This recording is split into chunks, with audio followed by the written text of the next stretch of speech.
Assalamualaikum warahmatullahi wabarakatuh.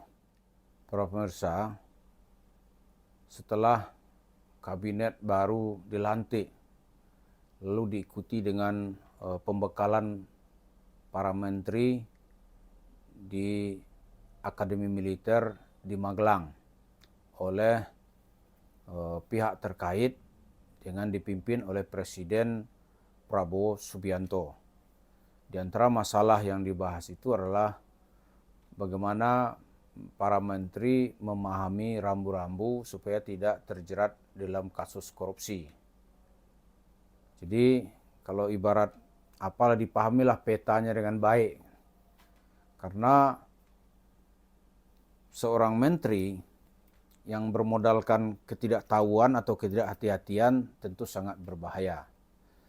Tetapi kalau hanya modalnya supaya karena ketakutan, karena takut dengan undang-undang terjebak dalam kegiatan korupsi atau money laundry dan sejenisnya, itu juga tidak memberi dampak apa-apa kepada capaian ekonomi yang mau diraih oleh Presiden Prabowo, yaitu sekitar 8%.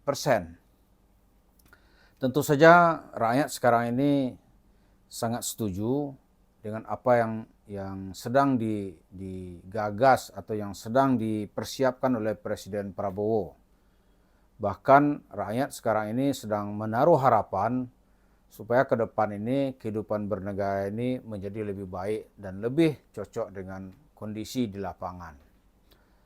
Bahkan ada yang berharap agar begitu besarnya harapan kepada Presiden Prabowo ini menyamakannya seperti Putin di Rusia yang menata kehidupan Rusia yang kacau balau, yang nyaris bangkrut setelah runtuhnya rezim komunis pada tahun 1990.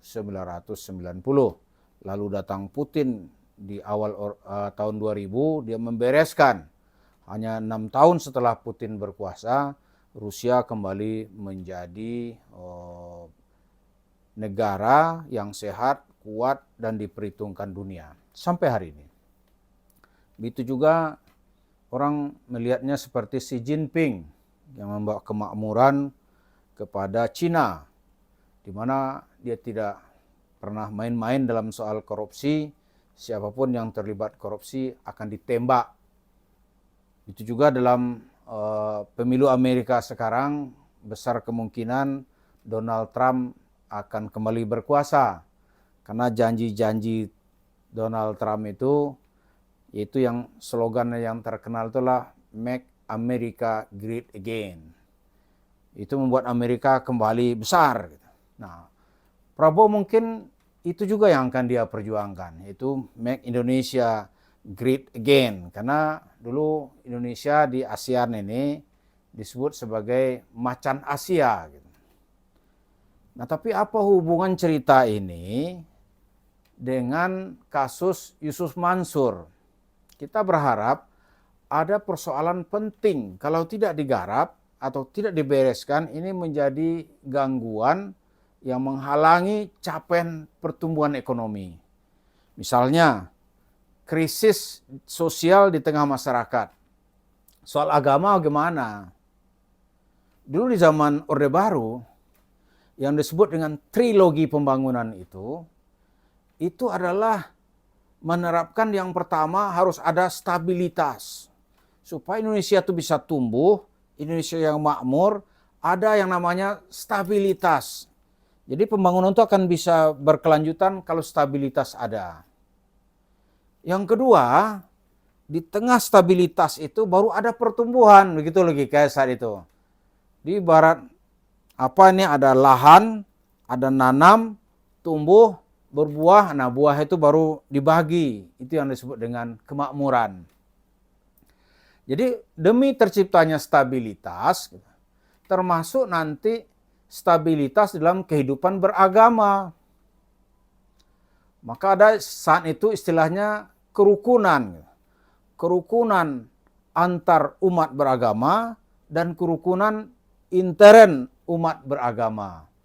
Jadi untuk mengikat supaya umat ini bisa rukun, diberlakukanlah saat itu apa yang dikenal dengan Undang-Undang SARA. SARA itu yaitu suku, agama, ras, dan antar golongan. Itu mempersoalkan itu di depan publik, itu dianggap sebuah tindakan subversif yang harus ditangkap karena merongrong wibawa negara. Nah sekarang itu tokoh-tokoh agama menyebarkan cerita-cerita dusta, menyebarkan cerita-cerita bohong. Lalu dari cerita-cerita bohong itu mereka memperbodoh rakyat dan masyarakat serta jamaahnya, lalu mengumpulkan uang. Dikumpulkan uang dalam jumlah yang sangat banyak, itu untuk kepentingan pribadinya, lalu meninggalkan orang-orang ini dalam keadaan frustasi. Itulah yang dilakukan oleh Yusuf Mansur dan kawan-kawannya. Ini cerita bohong misalnya nih. Sekarang ini kalau pemerintah tidak turun tangan menertibkan ini, waduh itu cerita Islam dalam wajah ketololan, Islam dalam wajah kebohongan, Islam wajah keterbelakangan, itu akan terjadi di mana-mana. Misalnya cerita Yusuf Mansur. Dia cerita tadi itu kan untuk sedekah itu, dia telah meracuni masyarakatnya, itu dengan cerita-cerita palsu. Misalnya nih, sedekah, siapa yang pengen dapat Alphard? Ya orang kan semua pengen ini. Sedekah 1 juta. Gitu kan? 1 juta dapat Alphard.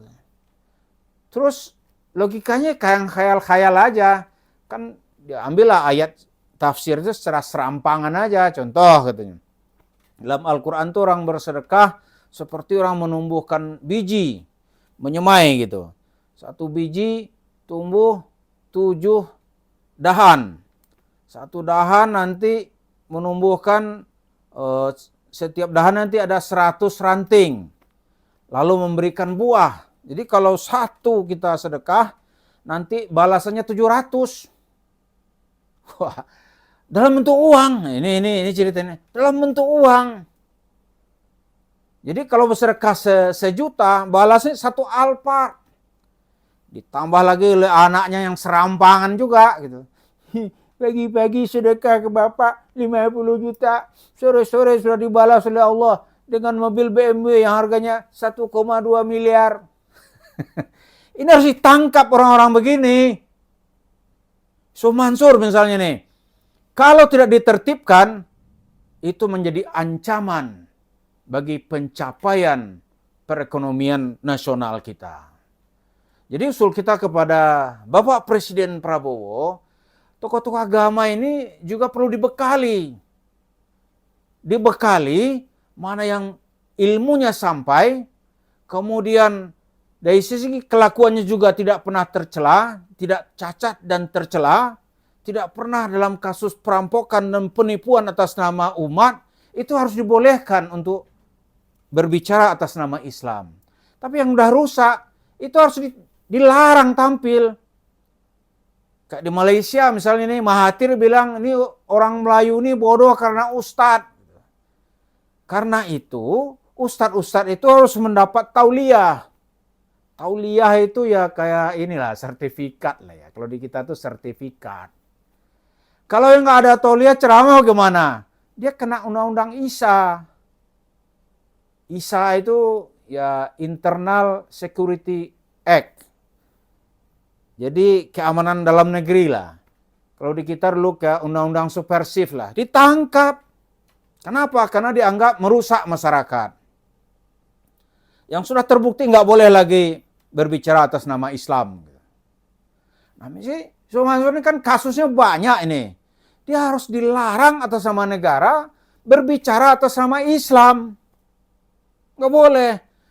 Terus dilakukan buat panitia kecil supaya bisa menjerat dia, menyeret dia gitu. Kalau nggak begitu, waduh, ini antara cerita ini nanti gangguannya banyak. Nanti tiba-tiba orang Islam frustasi, dia melakukan kegiatan-kegiatan yang di luar kontrol, maka dengan mudahnya mereka dituduh sebagai teroris.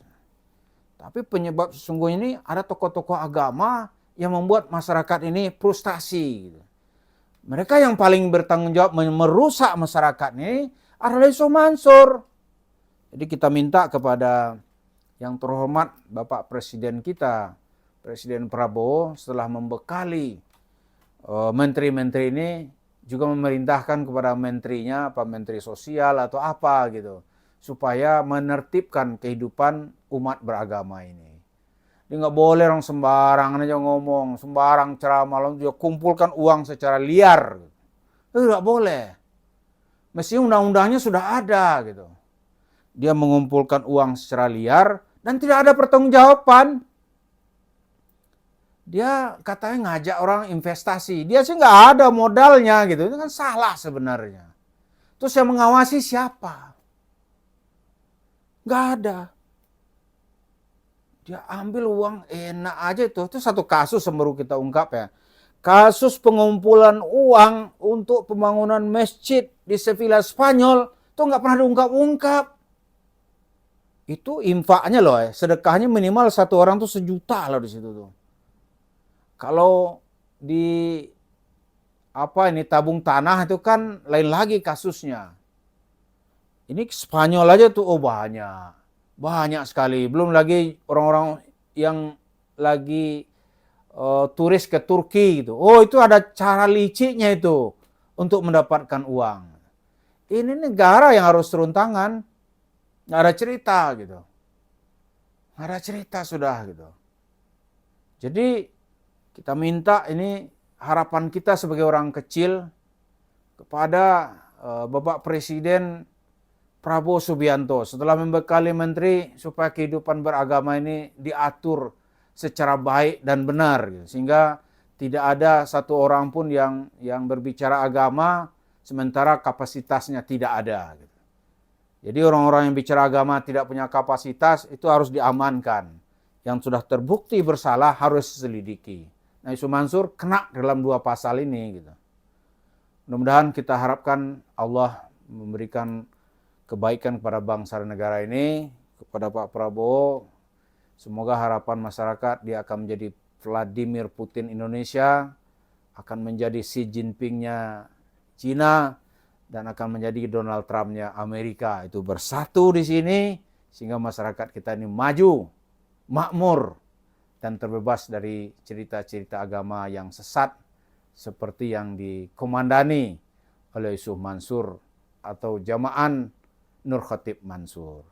Dengan ceritanya yang sangat terkenal yaitu warung stick and shake.